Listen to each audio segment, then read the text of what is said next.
नमस्कार, मैं हूं पवन त्यागी। जैसा कि मैंने आपको पहले ही बताया था कि ये जो इंडिया अलायंस है इसके 3 टुकड़े कम से कम होने जा रहे हैं। अब वो बात सामने आ रही है और इसकी शुरुआत ममता बनर्जी करेंगी, ये भी मैंने आपको बताया था। पश्चिम बंगाल से जो अब खबर आ रही है वो मेरी उस बात को पुख्ता करती है जो मैंने आपको पहले ही बताया था। अब सीट शेयरिंग के मामले में जिस तरह से टीएमसी और कांग्रेस आपस में उलझ रहे हैं उस पे अधीर रंजन चौधरी का बयान आ गया और उन्होंने तो इतना तक कह दिया कि ममता दीदी जो ये फॉर्मूला सुझा रही हैं, कांग्रेस को मात्र पश्चिम बंगाल में 2 सीट देने की बात कर रही हैं, ये मोदी जी को खुश करने के लिए ये फॉर्मूला लाए।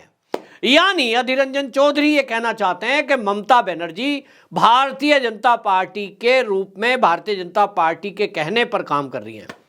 अब सोचिए, जब इंडिया अलायंस के दलों की यह भूमिका, यह मानसिकता है कि वो ममता बनर्जी जैसी कट्टर बीजेपी विरोधी को बीजेपी का एजेंट बता दें, यह कहें कि मोदी को खुश करने के लिए यह फॉर्मूला दीदी ने बनाया है, तो फिर यह भी बता दें कि इन्हीं ममता बनर्जी ने आपकी जब बैठक चल रही थी इंडिया अलायंस की और उसमें जो ये घोषणा करी थी कि प्रधानमंत्री चेहरा मल्लिकार्जुन खड़गे होना चाहिए, वो तो खुद को भी कह सकती थी कि प्रधानमंत्री का चेहरा मैं बनूंगी।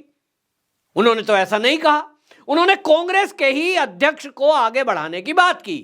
तो क्या इसमें भी मोदी जी खुश हो जाएंगे कि ममता दीदी ने मल्लिकार्जुन खड़गे का नाम ले दिया? भाई वो दलित हैं और दलित चेहरा कम से कम दलित वोट तो खींचेगा ही, राहुल गांधी से तो बेटर है ही है। राहुल गांधी का नाम अगर इंडिया अलायंस में आगे प्रपोज किया गया तो आप देख लो कि इंडिया अलायंस के कई लोग तो पहले ही छोड़ के भाग जाएंगे। लेकिन ममता बनर्जी ने एक मैच्योरिटी दिखाई है और एक बुजुर्ग हैं, पुराने हैं, अध्यक्ष हैं, स्वच्छ छवि है। ये बात अलग है कि कांग्रेस में तो किसी की चलती नहीं है, तो अधीर रंजन चौधरी का खुद का ठिकाना नहीं है।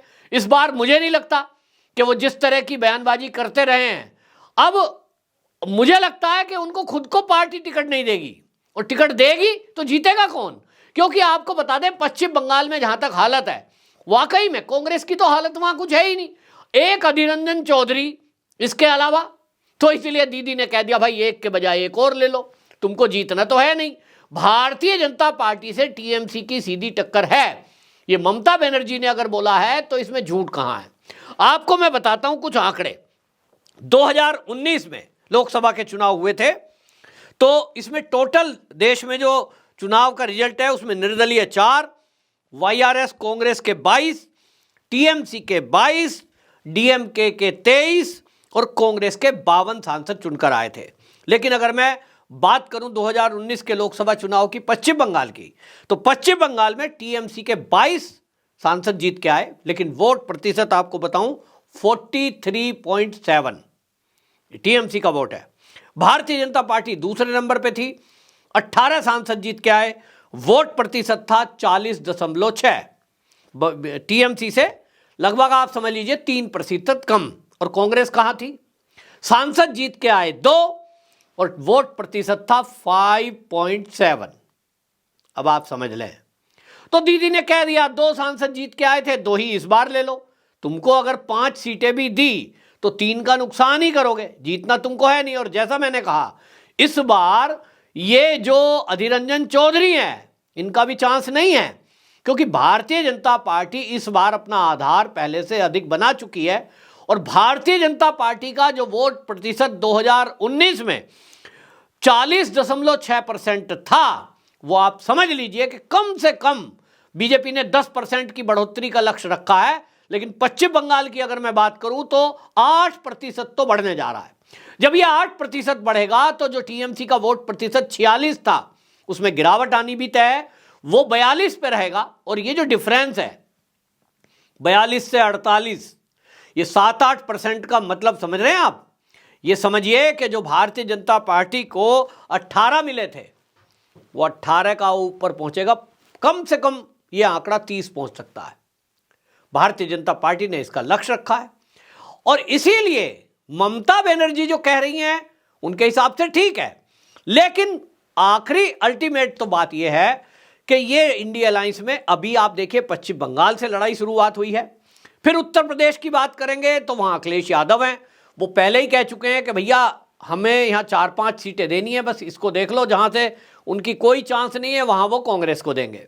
बिहार में आ जाओ तो बिहार में भी हालत ये है कि वहाँ लालू प्रसाद यादव और जेडीयू यही आपस में लड़ने वाले हैं। भारतीय जनता पार्टी में एनडीए शामिल नहीं कर रही है उनको, तो उनके जो 16 सांसद जीते हुए हैं जेडीयू के, अब नीतीश बाबू कह रहे हैं कि भैया 40 में से ये कम से कम 16 तो हमें छोड़ दो। बाकी बची कितनी? तो बाकी बची, वहां पर जो बची है उसमें से लालू जी भी चाहते हैं कि 20 सीटों पे उनके लोग लड़ जाएं। तो जब 20 उसके लड़ जाएंगे, 16 ये हो गए, कुल मिलाकर 36 हो गए, तो 36 में 4 सीटें बची, उसमें सीपीआई, सीपीआईएम वो भी है। तो कांग्रेस के लिए कितनी बची? 2। बिहार में यही हालत है। लालू जी पे ज्यादा तरस मान लिया अगर हुआ, दबाव हुआ, तो भाई 2 की 5 हो जाएगी। 5 से आगे कांग्रेस को बिहार में भी नहीं कोई देगा, यूपी में भी 5 से आगे कोई नहीं देगा। अगर इंडिया अलायंस के मैं गठबंधन की बात करूं, जो उसमें दल है, उसमें है एक आम आदमी पार्टी।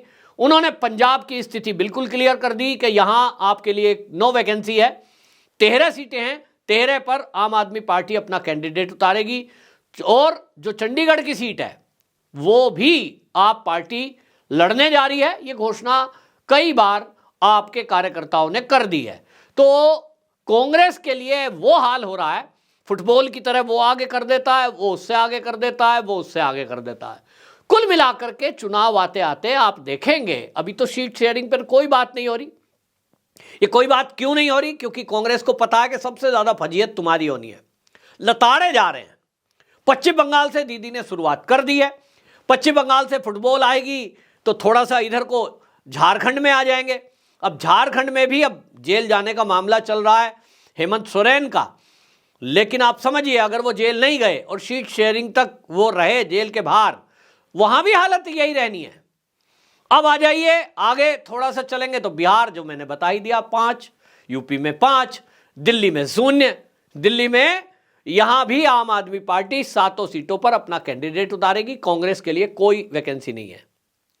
तो भाई इसी तरह से जब सीटों की आपको बंटवारे में कांग्रेस को 100 सीटें भी नहीं मिलेंगी, लाएंगे कितनी? और इसीलिए इनको सब जगह से ये हाल हो रहा है, क्योंकि असल में इनके पास चेहरा कौन है? वाकई में ममता दीदी का फॉर्मूला अगर कांग्रेस मान ले तो चेहरे पे कुछ लोग तैयार हो सकते हैं, विरोध उतना नहीं होगा। और ये इनकी मजबूरी है, क्योंकि ये गांधी खानदान के आगे सोच नहीं सकते। तो इनकी तरफ से चेहरा कौन होगा? ये अपनी तरफ से पार्टी का चेहरा और प्रधानमंत्री चेहरा, आप मेरी बात नोट कर लो, ये तो राहुल गांधी के आगे सोचेंगे ही नहीं। सारी तैयारी उसी की तो है, भारत तोड़ो यात्रा, मतलब भारत जोड़ो यात्रा। और वो अभी इधर से उधर, उधर से इधर, फिर टी-शर्ट में पहाड़ों पे घुमाना, उसको हीमैन बनाना। इतना पैसा खर्च हुआ है, कितने कंटेनर लेके चले, ये ट्रक लेके चले। वो जो करोड़ों रुपया खर्च हुआ है वो ऐसे हुआ है कि राहुल गांधी जिंदाबाद मुर्दाबाद करेगा मल्लिकार्जुन खड़गे के पीछे खड़े होके, या वो नीतीश के पीछे, या वो ममता दीदी को बनाएंगे पीएम? नहीं, कोई चांस नहीं है। वो जो कांग्रेस में राहुल गांधी विदेशों में जा जाके भारत को गाली देता है, देश को बदनाम करता है, देश की एजेंसियों को बदनाम करता है, काहे के लिए? इतनी गाली देश के सनातनी और राष्ट्रभक्तों की राहुल खा रहा है, काहे के लिए? प्रधानमंत्री चेहरा बनने के लिए।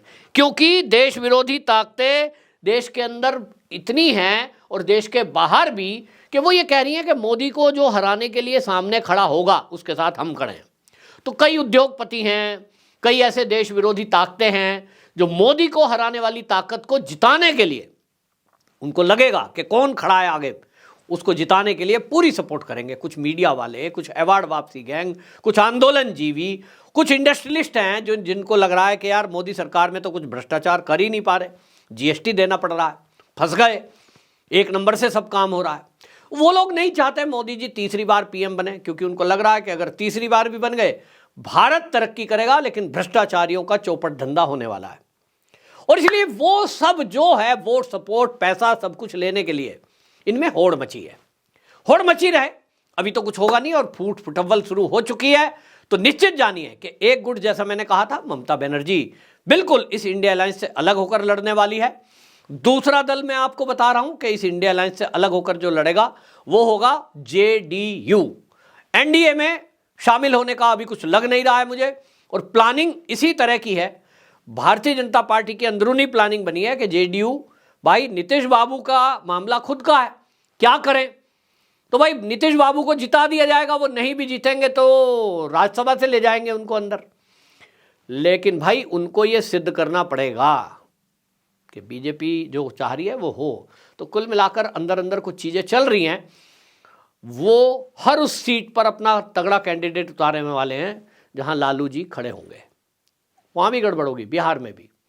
और जब हर सीट पर लालू के कैंडिडेट के सामने जेडीयू का कैंडिडेट खड़ा होगा, कांग्रेस के कैंडिडेट के सामने जेडीयू का कैंडिडेट खड़ा होगा, तो बिहार में विजय किसकी होगी? निश्चित रूप से भारतीय जनता पार्टी की, इसमें तो कहने की बात ही नहीं है। तो अंदर अंदर कुछ खिचड़ी पक रही है। रिजल्ट उसका बीजेपी के फेवर में होगा। रिजल्ट उसका वो होगा जिसको नीतीश बाबू चाहेंगे कि वो जीत के दोबारा आ जाए, उनका आदमी, वो भी जीतेगा। और नहीं जीतेगा तो उनको राज्यसभा से अंदर किया जाएगा। भारतीय जनता पार्टी बिहार में क्लीन स्वीप करने के मूड में है और उसी प्लानिंग पर काम कर रही है कि किस तरह से 40 में से 40 सीट वो जीत जाए। तो जो प्लानिंग है उसके अनुसार अभी बहुत चीज़ें मैं नहीं खोल पा रहा हूं, लेकिन आपको इतना तो बता ही दूं कि पिछली बार से कम सीट लाने का कतई मूड नहीं है भारतीय जनता पार्टी का, और उसी पैटर्न पर काम हो रहा है। तो इंडिया अलायंस बिखरता हुआ मुझे दिखाई दे रहा है। आपकी क्या राय है? कमेंट बॉक्स में जरूर बताएं। वंदे मातरम।